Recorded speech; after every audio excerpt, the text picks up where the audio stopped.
some time up. You cannot please everybody in the world and become successful. No. You cannot be at every event and still have time and study for your exams. You cannot do everything for people and still have time for your exams. You cannot be frivolous with your time, being on social media, reading things you're not supposed to read, going to places you're not supposed to go, commenting on things you're not supposed to comment on, which don't add any value to you, and still pass on exams. If you check your time carefully 24 hours and critically examine the 24 hours, you will realize that a large percentage of that 24 hours, you use it to do things that don't add any value to your life. If you critically, as you sit down right now, examine your 24 hours carefully, you realize that you do things that don't add any value to your life. Yet you are there complaining that you don't have time. As if you can add more time to the 24 hours. You cannot add any time to the 24 hours. You've got to discipline yourself. Disciplining yourself simply means being productive with your time. Being productive. So you got to find out, okay, this is the time I have. This is the time I sleep. And some of you, you've got to reduce your sleeping. Man, let me be real with you. Some of you sleep for 8 hours. I don't know why you would sleep for 8 hours. I don't know who came up with that, but you can sleep for 8 hours and still make it in the world that we are in now. 8 hours of sleep, man, that's huge. So if you want to really become the best, you want to really stand out, you've got to reduce your sleep. Some of you sleep too much. Some of you sleep like 12 hours, sleep like 9 hours, sleep like 8 hours, 10 hours. You are sleeping 10 hours every single day, 10 hours. When your other people are sleeping like 4 hours, 5 hours, and using the rest of the time to work on themselves, to be productive. And when they reach the top, you'll be like, oh, they are lucky. Oh, they are coming from a good home. No, it's not about luck alone. It's not just about coming from a good home. It's just about being productive at your best. So work on your mindset. Work on complacency, very critical. And then discipline yourself. Sacrifice and be productive. Then the last thing I want to add in this introduction is your learning style. Your learning style. Your learning style. Or what sometimes I call your study approach. Your learning style or study approach. Critically examine yourself and find out what learning style works best for you. Is it about practicing the thing over and over again before it sticks? Is it about reading and rewriting before it sticks? Is it about diagrams, doing a chart before it sticks? Is it about listening to it over and over again before it sticks? That is why we have our audio lectures available. We have our video lectures available. That is why when I'm teaching, anything I'm teaching, I make sure I bring in some diagrams in what I'm teaching, some illustration in what I'm teaching. So you need to find out, where are you at? Because if you don't know your study style, your learning style, your study approach, then you will just be going around doing nothing and you will not be productive. So some people will say, Nhyira, I picked the book, I'm behind the book for 3 hours, but nothing sticks. It means chances are you don't know your study style or you're not using the right studying style. So examine yourself. I'm not the one to suggest to you which study style is the best because we are all different. I do well with watching, listening, diagrams. I don't do best when I'm just reading the stuff.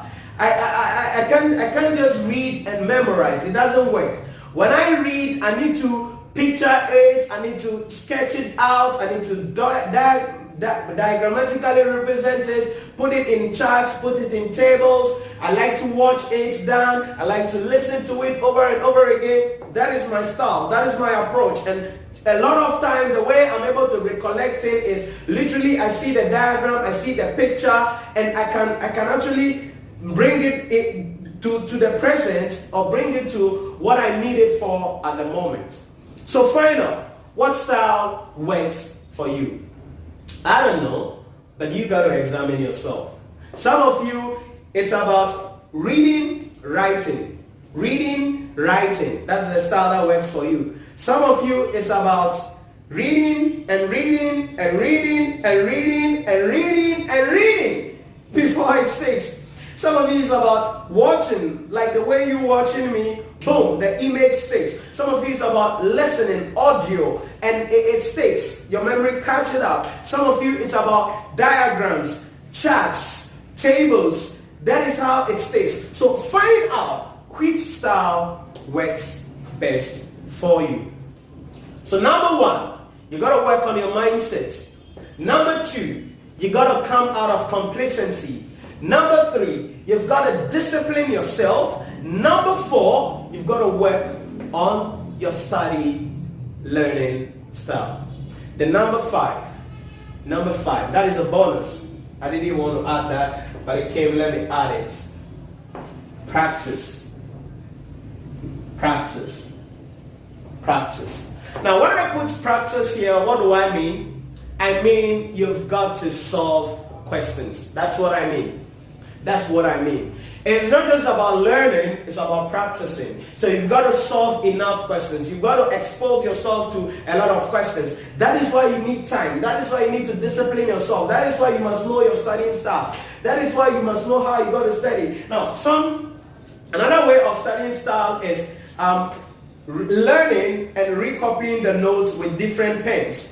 So if I show you some of my books or some of my scripts that I use to shoot videos or use to do teach in class, you realize that I use different colors of pencils, of pens, sorry. Sometimes I use red and blue, sometimes red and black, sometimes red, blue, and black, and it makes it so that it's not unison and it's not like that. So maybe that is something you can do as well on the study style. But you've got to practice. You've got to solve a lot of questions. Expose yourself to a lot of questions. Please.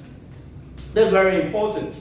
Expose yourself to a lot of questions. There are a lot of questions that you can solve. There are a lot of questions that you can look out for. If you're writing the ICA, one of the key things that you need to look at is make sure you get, in addition to the questions at the back of the question bank, go and look for the ACCA kits on those subjects and solve the questions in the kits.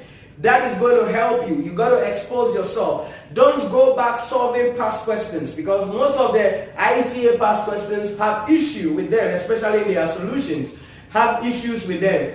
Recently they are solving that issue and it's getting better. But I don't like to go with just the past questions. If you are going to solve the questions at the back of your study kits, you're going to solve some of the ACCA questions. Then also, you've got to go back and solve some of the past questions. Remember, it is about practicing. It's about practicing. I tell my students all the time, you cannot attend lectures once and learn something and say you are a master of it. It doesn't work that way. That is not how you become successful. That is not how you pass this exam. You've got to practice. You've got to expose yourself, because the more you expose yourself to a lot of questions, the more you know different ways that the examiner can set the questions. So these are the first things I want you to know in this executive revision masterclass for the ICA November 2019 examination. So first thing, you've got to work on your mindset. So before we even get into the details of this executive revision masterclass,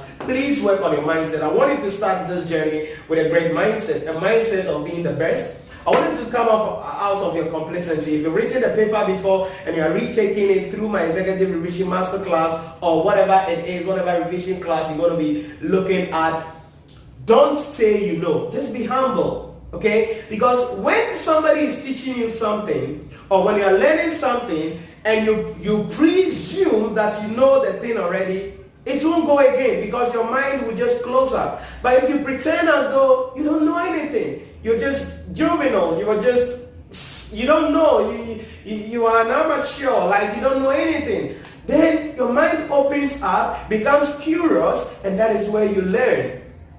But if you see yourself as, yeah, I'm a professional already, I don't need this thing already, challenge is just about scanning through, you're gonna fail, nigga. You're gonna fail. That is the thing. So don't hype yourself. Be humble. Okay? Be humble. We know you know, but you don't know anything. Okay? One of my friends said something. He who knows not and does not know that he knows not is a fool. Alright? He who knows not and does not know he knows not is a fool. But he who knows not and knows he knows not is wise. So you gotta be careful. Many of you, you don't know, but you don't know you don't know.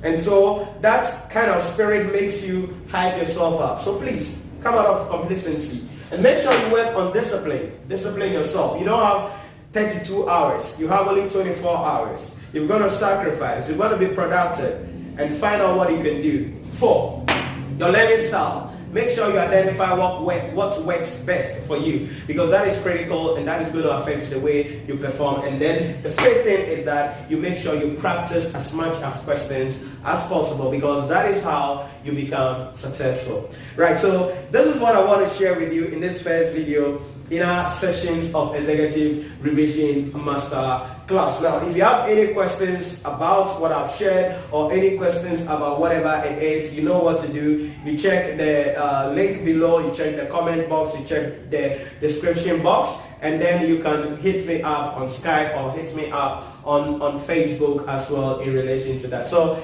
thank you very much, and I'll see you in the next video as we begin the journey for the subject specific for the ICAG November 2019 examination. Again, make sure you take these 5 things serious, because if you don't work on them, everything we will do in this Executive Revision Masterclass is going to be waste. Be the best mindset. Come out of complacency. Make sure that you discipline yourself. Look at your study style and then practice a lot of questions. When you do these 5 things, I can guarantee you that you will pass your exams and become very joyful and thank your stars that you went through this Executive Revision Masterclass. So I'll see you in the next video as we begin our journey on the ICAG November 2019 examination.